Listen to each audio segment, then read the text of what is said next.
Elon, hey, welcome back to TED. It's great to have you here. Thanks for having me. So, in the next half hour or so, we're going to spend some time exploring your vision for what an exciting future might look like, which I guess makes the first question a little ironic. Why are you boring? Yeah, I ask myself that frequently.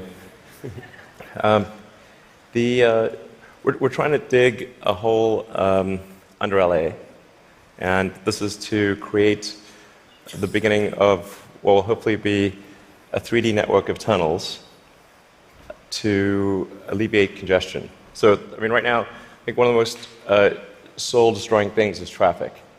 It affects people in every part of the world. It takes away so much of your life, and it's horrible. It's particularly horrible in LA. I think you've brought with you the first visualization that's been shown of this. Can I show this?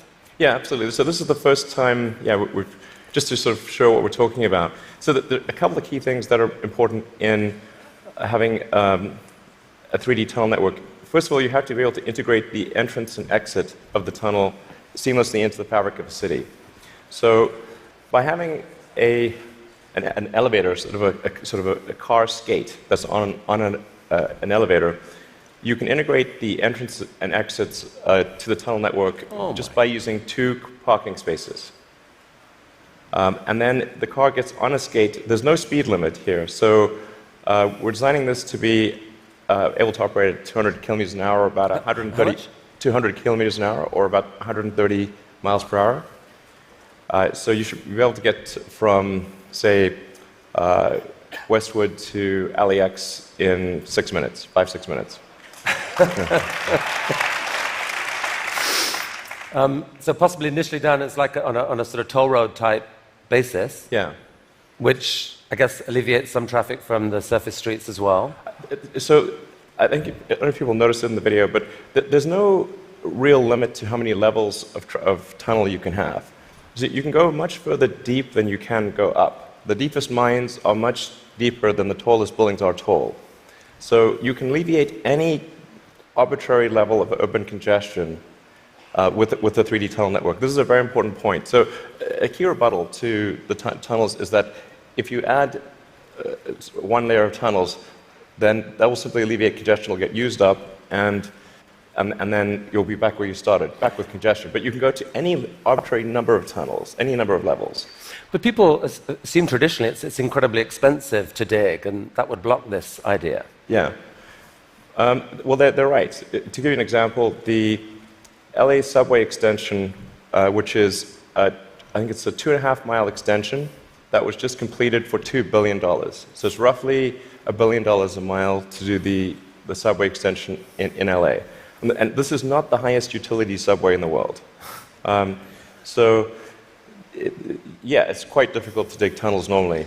I think we need to have at least a 10-fold improvement in the cost per mile of tunneling. And how could you achieve that? Because actually, if you just do 2 things, you can get to approximately an order of magnitude improvement, and I think you can go beyond that. So the first thing to do is to cut the tunnel diameter by a factor of 2 or more. So a single road lane tunnel would, according to regulations, has to be 26 feet, maybe 28 feet in diameter to allow for crashes and emergency vehicles and sufficient ventilation for combustion engine cars. But if you shrink that diameter to what we're attempting, which is 12 feet, which is plenty to get an electric skate through, you drop the diameter by a factor of 2 and the cross-sectional area by a factor of 4. So, and the tunneling cost scales with the cross-sectional area. So that's roughly a half order of magnitude improvement right there.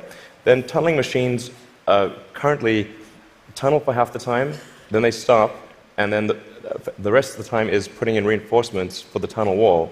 So if you design the machine instead to do continuous tunneling and reinforcing, that'll give you a factor of 2 improvement. Combine that and it's a factor of 8. Also, these machines are far from being at their power or thermal limit. So you can jack up the power to the machine substantially. I think you can get at least a factor of 2, maybe a factor of 4 or 5 improvements on top of that. So I think there's a fairly straightforward series of steps to get somewhere in excess of an order of magnitude improvement in the cost per mile. Our target actually is we've got a pet snail called Gary. This is from Gary the snail from South Park. I mean, sorry, SpongeBob SquarePants. So Gary is capable currently he's capable of going 14 times faster than a tunnel boring machine. Okay. You want to beat Gary? We want to beat Gary. Yeah. He's not a patient little fellow, and we want that will be victory. Victory is beating the snail. But a lot of people dreaming about future cities, they imagine that actually the solution is sort of flying cars, drones, etc. You go above ground. Why isn't that a better solution? You save all that tunneling cost. Right. I'm in favor of flying things. Obviously, I do rockets, so I like things that fly.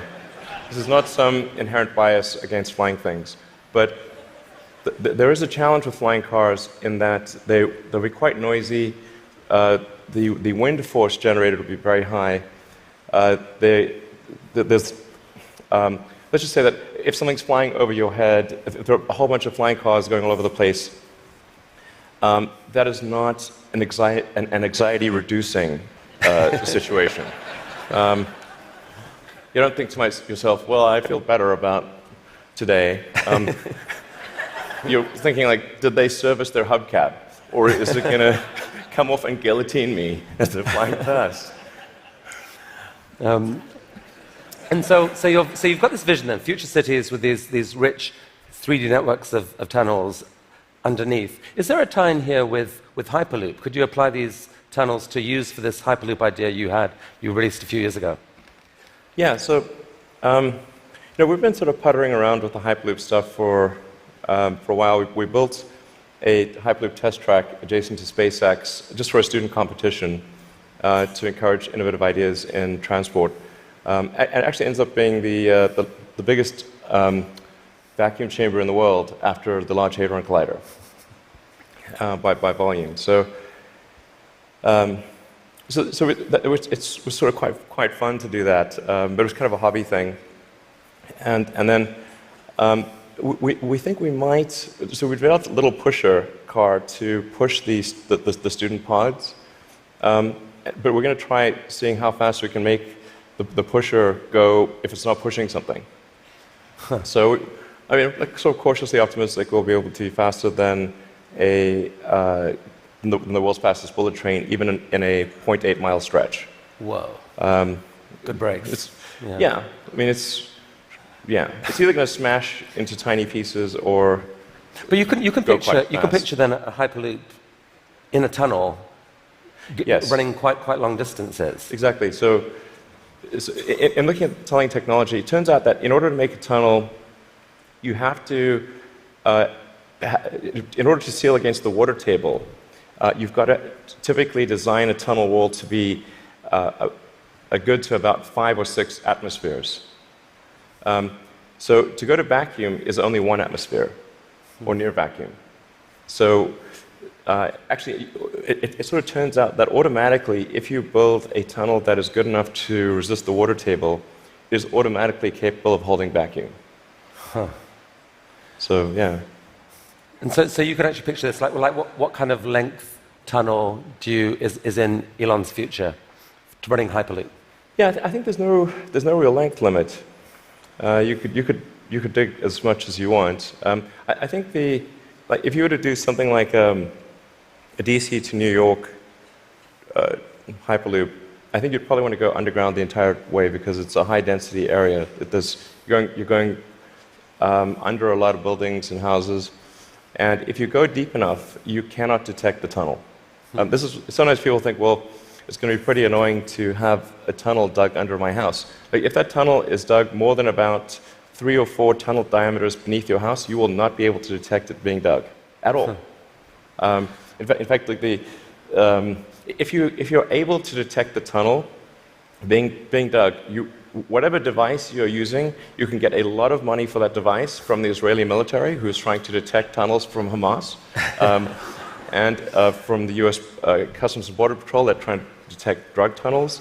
So the reality is that Earth is incredibly good at absorbing vibrations, and once the tunnel depth is below a certain level, it is undetectable.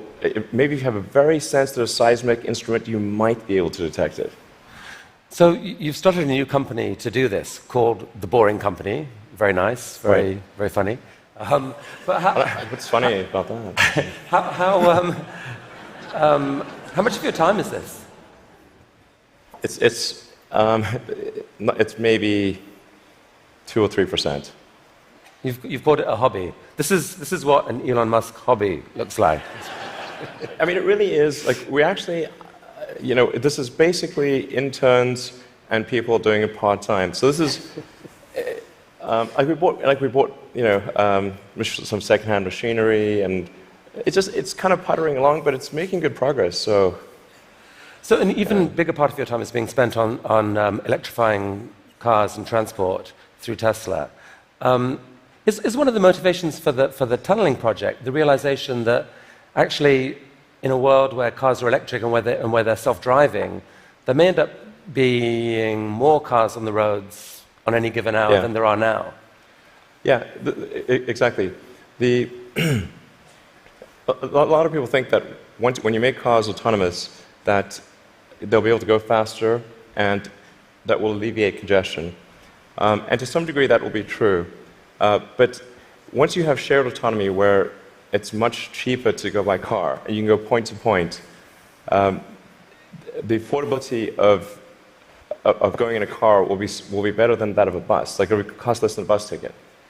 So the amount of driving that will occur will be much greater with shared autonomy, and actually traffic will get far worse. I mean, you started Tesla with the goal of persuading the world that electrification was the future of cars. Yeah. And a few years ago, people were laughing at you. Now, not so much. I mean... Okay. Well, I mean, isn't it... I don't know. Maybe but isn't it true that pretty much every auto manufacturer has announced serious electrification plans for the short to medium term future? Yeah. I think almost every automaker has some electric vehicle program. They vary in seriousness. Some are very serious about transitioning entirely to electric, and some are just dabbling in it. And some, amazingly, are still pursuing fuel cells, but I think that won't last much longer.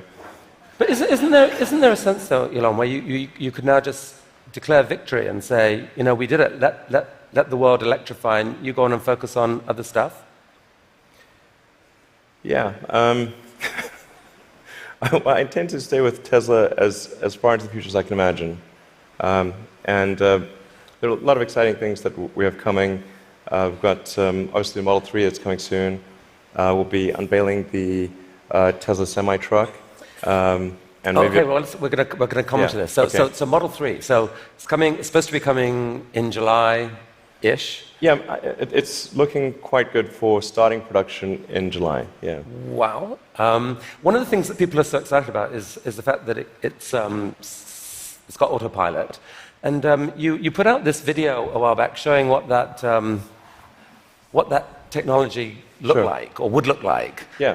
There's obviously autopilot in Model S right now. Yeah. What are we seeing here? Yeah, so this is using only cameras and a GPS. So there's no LiDAR or radar being used here. This is just using passive optical, which is essentially what a person uses. The whole road system is meant to be navigated with passive optical or cameras.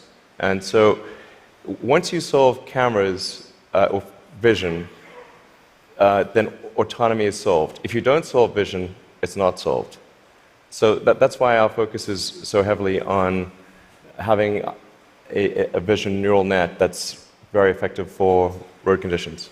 Right. Many other people are going the LiDAR route. You want cameras plus radar is most of it. You can absolutely be superhuman with just cameras. Like, you could probably do 10 times better than humans with just cameras. So the new cars being sold right now have eight cameras in them. That they can't yet do what that showed. When will they be able to? I think we're still on track for being able to go cross-country from LA to New York by the end of the year, fully autonomous. Okay, so a car, by the end of the year, you're saying someone's going to sit in a Tesla without touching the steering wheel, tap in New York, off it goes, won't have to ever touch the wheel by the end of 2017. Yeah, essentially November or December of this year, we should be able to go from, all the way from a parking lot in California to a parking lot in New York, no controls touched at any point during the entire journey. Amazing. But part of that is possible because you've already got a fleet of Teslas driving all these roads. You're accumulating a huge amount of data of that national road system. Yes. The thing that will be interesting is that I'm actually fairly confident it will be able to do that route even if you change the route dynamically. So like it's fairly easy, or if you say I'm going to be really good at one specific route, that's one thing, but it should be able to go, really be very good, certainly once you enter a highway, to go anywhere on the highway system in a given country. So it's not sort of limited to LA, New York. We could change it and make it Seattle, Florida, that day, or in real time. So you were going from LA to New York, now go from LA to Toronto. So leaving aside regulation for a second, in terms of the technology alone, the time when someone will be able to buy one of your cars and literally just take their hands off the wheel and go to sleep and wake up and find that they've arrived, how far away is that to do that safely? I think that's about 2 years. So the real trick of it is not, how do you make it work, say 99.9% of the time? Because if a car crashes, say 1 in 1,000 times, then you're probably still not going to be comfortable falling asleep. That's, you shouldn't be, certainly. But by the same time, it's never going to be perfect. No system is going to be perfect.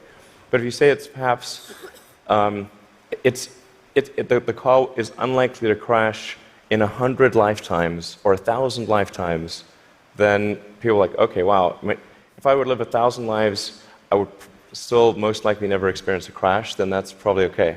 To sleep. Maybe, I guess a big concern of yours is that people may actually get seduced too early to think that this is safe, and that you'll have some horrible incident happen that puts things back. Well, I think that the autonomy system is likely to at least mitigate the crash, except in rare circumstances. The thing to appreciate about vehicle safety is this is probabilistic. Right. So that there's some chance that any time the human driver gets in the car that they will have an accident. That is their fault. It's never zero. And so the key threshold for autonomy is how much better does autonomy need to be than a person before you can rely on it. But once you get that literally safe hands-off driving, the power to disrupt the whole industry seems massive, because at that point you've spoken of people being able to buy a car, drops you off at work, and then you let it go and provide a sort of Uber-like service to other people, earn you money, maybe even cover the cost of your lease of that car. Exactly. So you can kind of get a car for free. Is that really likely? Yeah, absolutely. This is what will happen. So there will be a shared autonomy fleet where you buy your car and you can choose to use that car exclusively. You could choose to have it be used only by friends and family, only by 5-star other drivers who are rated 5-star. You can choose to share it sometimes, but not other times. That's 100% what will occur. It's just a question of when. Wow. So you mentioned the Semi, and I think you're planning to announce this in September, but I'm curious whether there's anything you could show us today. I will show you a teaser shot of the truck. Teaser shot. It's live. Okay. No, I no, think that's definitely a case where we want to be cautious about the autonomy features. Yeah. Because that just, we can't see that much of it, but it doesn't look like just a little friendly neighborhood truck. It looks kind of badass. What sort of semi is this? So this is a heavy-duty, long-range semi-truck. So it's like the highest weight capability and with long range. So essentially, it's meant to alleviate the heavy-duty trucking loads. And this is something which people do not today think is possible, because think the truck doesn't have enough power or it doesn't have enough range. And then with the Tesla Semi, we want to show that an electric truck actually can out-torque any diesel semi. And if you had a tug-of-war competition, like the Tesla Semi will tug the diesel semi uphill. That's pretty cool. And short term, these aren't driverless. These are going to be trucks that truck drivers want to drive. Yes. No, so what will be really fun about this is you have a flat torque RPM curve with an electric motor, whereas with a diesel motor or any kind of internal combustion engine car, you've got a torque RPM curve that looks like a hill. So this will be a very spry truck. You could drive this around like a sports car. There's no gears. It's like single speed. So there's a great movie to be made here somewhere. I don't know what it is, and I don't know that it ends well, but it's a great movie. I mean, it's quite bizarre test driving when I was driving the test prototype for this truck. It's really weird because you're driving around and you're so nimble, and you're in this giant truck. Wait, you've already driven a prototype? I drove it around the parking lot. I was like, this is crazy. Wow. This is not vaporware. This is like wow. Driving this giant truck and sort of making these mad maneuvers. This is cool. Okay, from a really badass picture to a kind of less badass picture. This is just a cute house from Desperate Housewives or something. What on earth is going on here? Well, this illustrates the picture of the future that I think is how things will evolve. You've got an electric car in the driveway.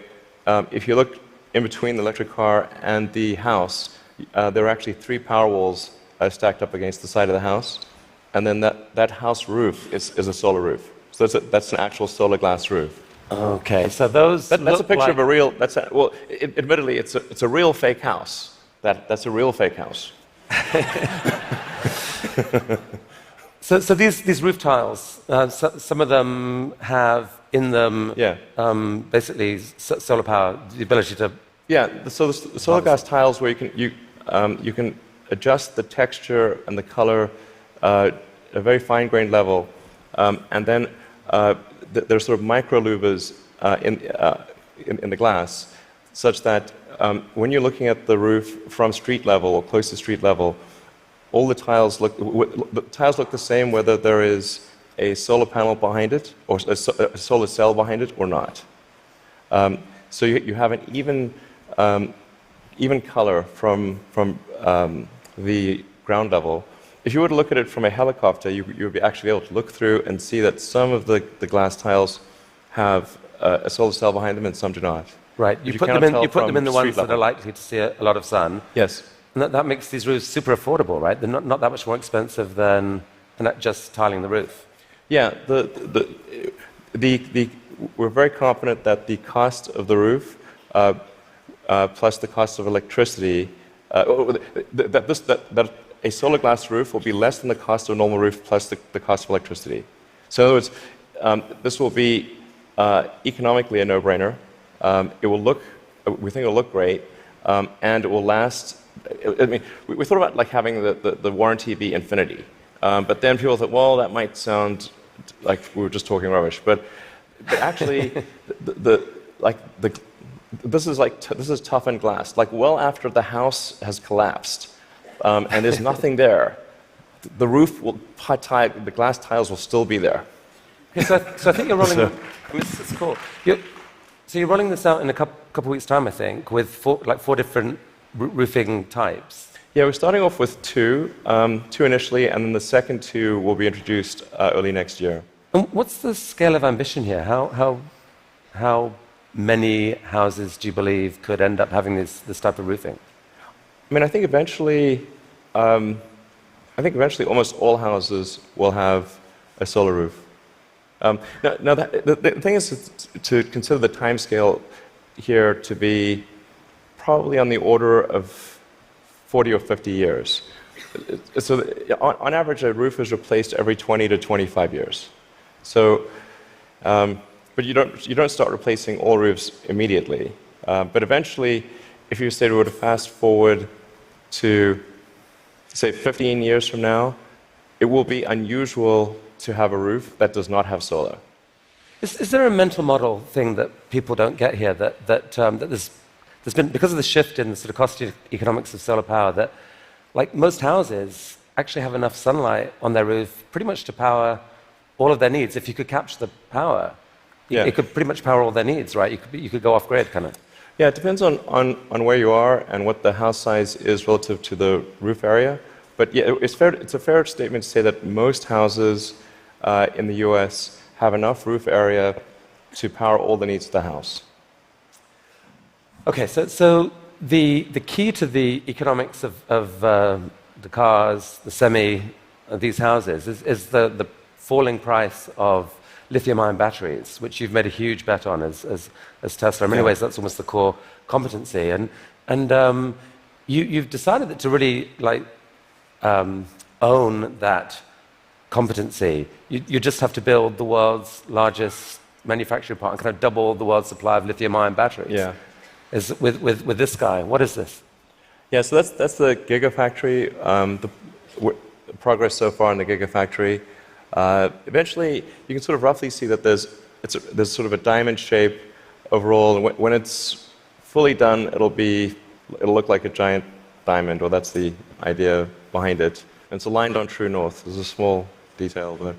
And capable of producing eventually 100 gigawatt hours of batteries a year? 100 gigawatt hours. We think probably more, but yeah. And they're actually being produced right now already here, right? Yeah, we're in production already. You guys put out this video. Yeah. I mean, does that speed it up, or? That's the slowed down version. So how fast does it actually go? Well, when it's running at full speed, you can't actually see the cells without a strobe light. It's just blur. And one of your core ideas, Elon, about what makes an exciting future is a future where we no longer feel guilty about energy. Help us picture this. I mean, how many gigafactories, if you like, does it take to get us there? It's about 100, roughly. It's not 10, it's not 1,000, most likely 100. See, I kind of find this amazing. Like, you can actually picture, if that's right, you can picture what it would take to move the world off this vast fossil fuel thing. It's like you're building one, cost $5 billion, maybe the next one, or whatever, $5 to $10 billion. Yeah. Like, it's kind of cool that you can picture that project. And you're planning to do a Tesla, or at least announce another two this year. I think we'll announce locations for somewhere between 2 and 4 gigafactories later this year. Yeah, probably 4. Whoa. Yeah. Okay. I can't tease. No more teasing from you for here. Like, where? Continent? You can say no. We need to address a global market. Yeah. Okay. This is cool. I think we should talk for global market. So I have to ask you one question. I'm going to ask you one question about politics. Only one. I'm kind of sick of politics, but I do need to ask you this. You're on a body now giving advice to a guy who has said he doesn't really believe in climate change. And there's a lot of people out there who kind of think you shouldn't be doing that. They'd like you to walk away from that. What would you say to them? Well, I think that there's... First of all, I'm just on 2 advisory councils where the format consists of going around the room and asking people's opinion on things. And so there's like a meeting every month or 2. that's the sum total of my contribution. But I think to the degree that there are people in the room who are arguing in favor of doing something about climate change, or other certain social issues. I've used the meetings I've had thus far to argue in favor of immigration and in favor of climate change. And if I hadn't done that, that wasn't on the agenda before. So maybe nothing will happen, but at least the words were said. Okay. So let's talk SpaceX and Mars. Last time you were here, you spoke about this, what seemed like a kind of incredibly ambitious dream to develop rockets that are actually reusable. And you've only gone and done it. Yeah. I mean, talk us through this. What are we looking at here? Yeah, so this is one of our rocket boosters coming back from very high and fast in space. So it just delivered the upper stage at high velocity. I think this may have been a sort of a Mach 7 or so delivery of the upper stage. Yeah. So that was a sped up. That's the slowed down version. Yeah. That was the sped up version. But I mean, that's amazing. And several of these failed before you finally figured out how to get to do it. But now you've done this, what, 5 or 6 times? I think we're on 8 or 9 or something. Yeah. And for the first time, you've actually reflown one of the rockets that landed. So we landed the rocket booster, and then prepped it for flight again and flew it again. So it's the first reflight of an orbital booster where that reflight is relevant. So it's important to appreciate that reusability is only relevant if it is rapid and complete. Right. So like an aircraft or a car, the reusability is rapid and complete. You do not send your aircraft to Boeing in between flights. Right. So this is allowing you to dream of this really ambitious idea of sending like many people to Mars in 10 or 20 years time, I guess. Yeah. In the next 20 years. And you've designed this outrageous rocket to do it. Help us understand the scale of this thing. Well, I think visually you can see that's person. Yeah, and that's the vehicle. So if that was a skyscraper, that's like a 40. Did I read that? 40 stories. Yeah, maybe a little more. Yeah. The thrust level of this is really this configuration is about 4 times the thrust of the Saturn V moon rocket. 4 times the thrust of the biggest rocket humanity ever created before. Yeah. I mean, as one does. Yeah. I mean, in units of 747, like a 747 is only about a quarter million pounds of thrust. So there are for every 10 million pounds of thrust, there's 47. So this would be the thrust equivalent of 120 747s, with all engines blazing. And so even with a machine designed to escape Earth's gravity, I think you told me last this thing could actually take a fully loaded 747, people, cargo, everything, into orbit. Exactly. This can take a fully loaded 747 with maximum fuel, maximum passengers, maximum cargo on the 747. This can take it as cargo. So based on this, you presented recently this interplanetary transport system, which is visualized this way. And this is a scene you picture, what, in 30 years' time, 20 years' time? People walking into this rocket. I mean, I'm hopeful it's sort of in the 8 to 10 year time frame. Aspirationally, that's our target. Our internal targets are more aggressive, but I think,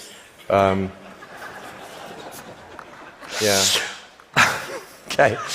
So this vehicle seems quite large, and is large by comparison with other rockets. I think the future spacecraft will make this look like a rowboat. I mean, this is the future spaceships will be truly enormous. Why, Elon? Because why do we need to build a city on Mars with 1 million people on it in your lifetime, which I think is kind of what you've said you'd love to do. Yeah, I think it's important to have a future that is inspiring and appealing. I mean, I just think that there have to be reasons that you get up in the morning and you want to live. Like, why do you want to live? What's the point? What inspires you? What do you love about the future? And if we're not out there, if the future does not include being out there among the stars and being a multi-planet species, I find that it's incredibly depressing if that's not the future that we're going to have.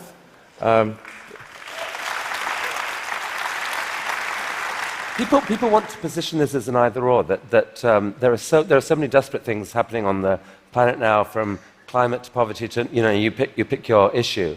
And this feels like a distraction. You shouldn't be thinking about this. You should be solving what's here and now. And to be fair, you've done a fair old bit to actually do that with your work on sustainable energy. But why not just do that? Well, I think there's. I look at the future from a standpoint of the probabilities. It's like a branching stream of probabilities. And there are actions that we can take that affect those probabilities, or that accelerate one thing or slow down another thing, introduce something new to the probability stream. Sustainable energy will happen no matter what. If there was no Tesla never existed, it would have to happen out of necessity. It's tautological. If you don't have sustainable energy, it means you have unsustainable energy. Eventually, you'll run out, and the laws of economics will drive civilization towards sustainable energy inevitably. The fundamental value of a company like Tesla is the degree to which it accelerates the advent of sustainable energy faster than it would otherwise occur. So when I think what is the fundamental good of a company like Tesla, I would say hopefully it does. If it accelerated that by a decade, potentially more than a decade, that would be quite a good thing to occur. That's what I consider to be the fundamental sort of aspirational good of Tesla. Then there's becoming a multi-planet species and spacefaring civilization. This is not inevitable. It's very important to appreciate this is not inevitable. The sustainable energy future, I think, is largely inevitable, but being a spacefaring civilization is definitely not inevitable. If you look at the progress in space, in 1969 we were able to send somebody to the moon. 1969. Then we had the space shuttle. The space shuttle could only take people to low Earth orbit. Then the space shuttle retired, and the United States could take no one to orbit. So that's the trend. The trend is down to nothing. This is not. People are mistaken when they think that technology just automatically improves. It does not automatically improve. It only improves if a lot of people work very hard to make it better. And actually, it will, I think, by itself degrade, actually. You look at great civilizations like ancient Egypt, and they were able to make the pyramids, and they forgot how to do that. And the Romans, they built these incredible aqueducts. They forgot how to do it. It almost seems, listening to you and look at the different things you've done, that you've got this unique double motivation on everything that I find so interesting. Which is, one is this desire to work for humanity's long-term good. The other is this desire to do something exciting. And it's often, it feels like you feel like you need the one to drive the other. With Tesla, you want to have sustainable energy, so you make these super sexy, exciting cars to do it. Solar energy, we need to get there, so we need to make these beautiful roofs. We haven't even spoken about your newest thing, which we don't have time to do, but you want to save humanity from bad AI, and so you're going to create this really cool brain-machine interface to give us all infinite memory and telepathy and so forth. And on Mars, it feels like what you're saying is, yeah, we need to save humanity and have a backup plan, but also we need to inspire humanity, and this is a way to inspire. I think the value of beauty and inspiration is very much underrated, no question. But I want to be clear. I'm not trying to be anyone's savior. That is not the... I'm just trying to think about the future and not be sad. Beautiful statement. I think everyone here would agree that it is not... None of this is going to happen inevitably. The fact that in your mind you dream this stuff, you dream stuff that no one else would dare dream, or no one else would be capable of dreaming at the level of complexity that you do. The fact that you do that, Elon Musk, is a really remarkable thing. Thank you for helping us all to dream a bit bigger. You'll tell me if it ever starts getting genuinely insane, right? Thank you. That was really, really fantastic. That was really fantastic. Thanks, guys. Thank you.